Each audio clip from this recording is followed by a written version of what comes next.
Without copper, our modern world as we know it could not exist.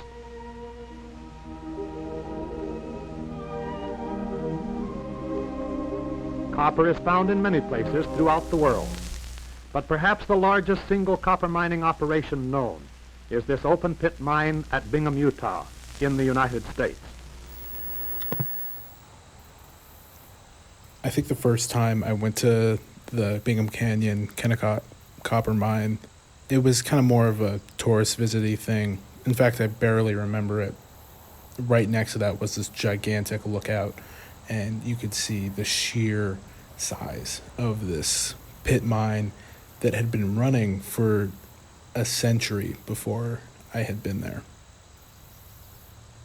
The idea that during the 20th century, this mine employed upwards of like 15,000 people was insane to even think about.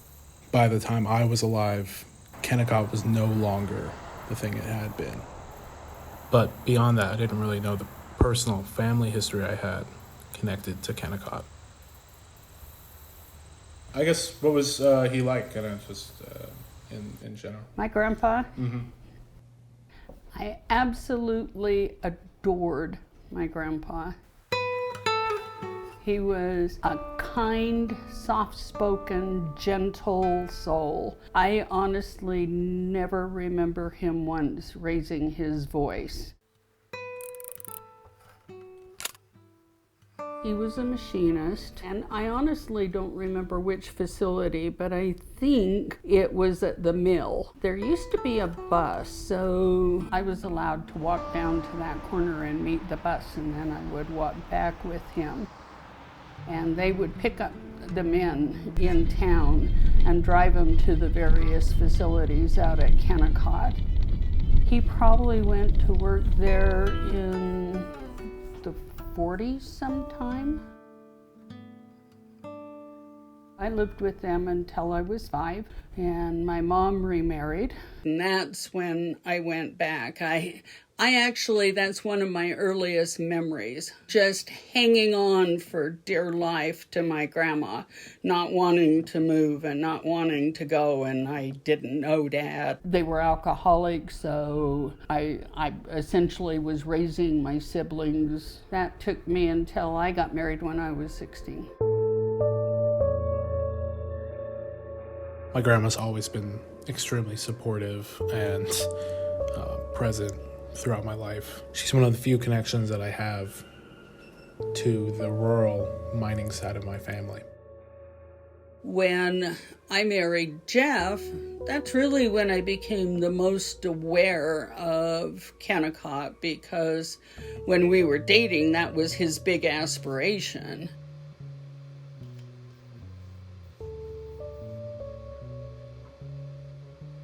It just was everything I ever knew. He was what they called a dumper operator, and he would say, look, I can dump this whole thing with one finger, and I would hear it. They passed him along all through school. As he said, when he went to Cypress High School, he used to watch the ore cars go along the side of the mountain, and that's what he was going to be doing, and that's all he really cared about. My grandfather, his dad, was a mechanic at Kennecott, and also a union representative, a leader in the unions. I think our whole family had a lot of pride in that he did that work. Hi, Mom. Mama. Hi. Bye. Bye. I love you, Mom. My mom was kind of the first one to get me started on thinking about kind of the mining industry and what it's left behind. She likes a lot of music and things like that I think kind of spark these conversations about where we come from. Also, the kind of shared experience we have with many other Americans. I grew up in a time where most of my friends' parents said, do anything else. It was funny because young adults our age, either they couldn't wait to go to work there, or we had one friend that joined the Army because he was not going to go to work at Kennecott and spend his whole life up there. But on the flip side of that, there's the camaraderie of mining. And so you often do see generations of miners, and it being a family, and then families being very invested. You know, I think about the like post-war boom and all these families and kids, and then, you know, thinking you have this job that's going to provide for your family in perpetuity, and then that doesn't happen. Kennecott, I believe, if it wasn't the largest employer in the state, it was either the second or the third. I mean, it was the deal. Miners are by far the best jobs in the areas where those jobs exist. They don't mine it in Philadelphia, they don't mine it in Chicago, but they do mine it outside of Wheeling, West Virginia. They do mine it in Pikeville, Kentucky. They do mine it in rural areas of the country. Well, I mean, when they were working, they did really well. So, you know, that's the benefit, right? You know, the negatives are just that it's not sustainable, and they're going to be exploited as individuals. Our meals depended on how much money was after the bills paid. Bills were first. If it meant you were eating Campbell's soup and soda crackers for 2 weeks, then that's what it meant. They're getting enough money to feed their families, and that's about it.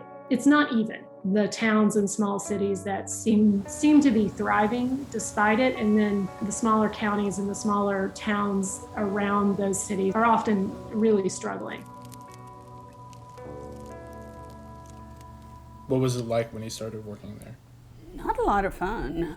It was really, really hard when the kids were little. I had Russ when I was 17, and I had Terry when I was 19, and right about the time I had Terry, my mother ran away. I took my 2 brothers and my sister in. So I was 19, I had a baby, a toddler, and 3 grade school kids. Jeff didn't like having them there. He didn't want me to go to school. You know, we just kind of had a constant tension because I was different and I had different ideas about that stuff. When he was on graveyards, he would sleep during the day and you couldn't make any noise in the house. So if you've ever tried to scold somebody out in the carport in the middle of a snowstorm, or let kids play and not make any noise in the house. It was a tough living, but for these communities, there weren't many other options for work. You know, I think back then in the 80s, there was a lot more people like per capita that worked those jobs. What we're trying to do now is prevent the same thing from happening as we transition. One thing I think Salt Lake City, Utah has done in general is build up other industries and other jobs and other vocations compared to, say, my friends in Appalachia and places like that, where they're still just very much dependent on the mining industry or industries that support it. You know, there's a real intersection there with poverty because you're getting to a point where there's just not enough money to pay for the basic infrastructure. These extractive industries, that money doesn't stay in the state. They can't afford good schools. They can't afford to fix their roads and bridges. And I think the rural parts of this country, generally speaking, suffer the same fate. How did you kind of decide that you kind of wanted to, I guess, leave that part of your life? Oh, that was not hard. The hardest part of that was actually saying the words out loud. Jeff was a mean person, a very mean person. And in 8 years, I rarely made it a week without getting hit. You know, you can really only take that for so long.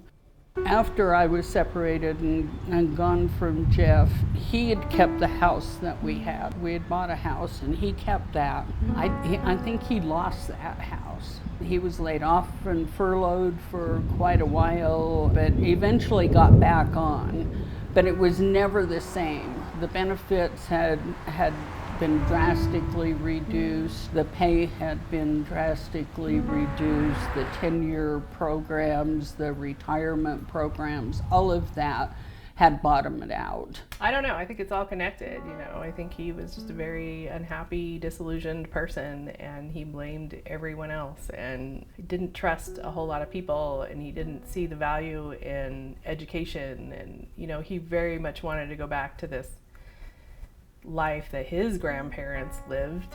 I mean, I have a lot of skewed ideas, I think, based on his disillusionment what he thought his life would be and what it ended up being. It's tough to accept the person that Jeff was. I knew that he was not a great person, but at the same time, I pity the experience he went through and having to live in this industry that saw him as expendable. Because, we lost Russ. It was the mid to later 80s, and Russ had died in 81. He was just 1 month shy of his 13th birthday. And I didn't have my life together at all at that point in time, and then that happened. And I think you could say, in all fairness, the same for Jeff. And so how much of it was I left him, how much of it was Russ died, how much of it was Kennecott wasn't the same. His life, I don't think, ever recovered. Mom had to work really hard and get away from him and establish a life for us somewhere else, and still having that connection, so that was really the challenge, was like the going back and forth all the time, especially when I was really young. It would take me a couple days when I would come back from even just like a weekend visit to sort of readjust. For Jeff, I think what really was his downfall in his whole life was that his identity was Kennecott. And when Kennecott was no longer, it took his identity and many, many, many people's identity with them. What that looks like in the future, I don't know. I mean, I think sometimes we think about like solar energy or wind energy and all these jobs that could be converted to clean power, and I think that's great, and I hope we do that, but I feel like those promises have this strong possibility of exploiting their workers as well. My family never chose to live in Utah. We lived here because of the mining industry and because that's where the work was. But we're long past due for the opportunity to live our life on our own terms. There's no greater purpose that needs to be found here. These communities are going to continue to exist simply because life is worth living. These workers and these families have inherent value outside of the legacy of labor that they historically had. And I can't wait to be a part of what comes next.